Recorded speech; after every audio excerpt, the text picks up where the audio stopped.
I want to get more now with Ube Shabandar. He is the senior advisor to the Syrian opposition coalition, which of course is fighting Bashar al-Assad's troops as well as ISIS in Syria.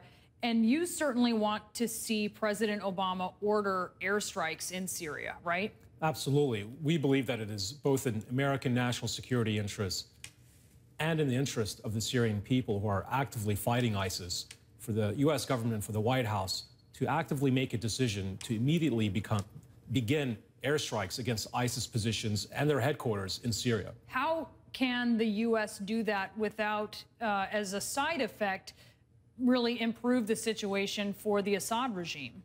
Well, it's going to take a parallel policy by this White House. On one hand, the U.S. needs to work with partners on the ground that are already fighting ISIS. You've got the Free Syrian Army fighting ISIS in northern Aleppo province. You've got Arab tribes that are fighting ISIS in eastern Syria, in a crucial strategic area that allows ISIS to move from Syria into Iraq. So a planning effort is required here so that the U.S. sits down with the Free Syrian Army and establishes a strategy to not only launch airstrikes against these positions that ISIS has in Syria, but to enable and to arm and significantly increase the capacity of the Free Syrian Army to take over ISIS positions. Now, many believe that American airstrikes against ISIS would help the Assad regime. But the reality is, and you speak to Syrians on the ground and field commanders from the Syrian Revolutionary Forces on the ground, they don't believe that. They believe that airstrikes, American airstrikes against ISIS, will ultimately help the Syrian people and the Syrian opposition forces better defend the Syrian people against both the atrocities of the extremists and from the atrocities of the Assad regime. But what do you think is different? President Obama showed a year ago that he was loath to do airstrikes in Syria against the Assad regime after chemical weapons were used. Why do you think this will be any different, especially with Americans being so weary of involvement? Well, I think we've seen a remarkable shift from last year to this year in terms of the popular mood when it comes to U.S. military action in Syria because of ISIS. Recent polls actually indicate that 60% of the American public would support airstrikes against ISIS positions in Syria. Now, no one is asking for boots on the ground. That's off the table. No one is asking for an American invasion kind of like what we saw in Iraq.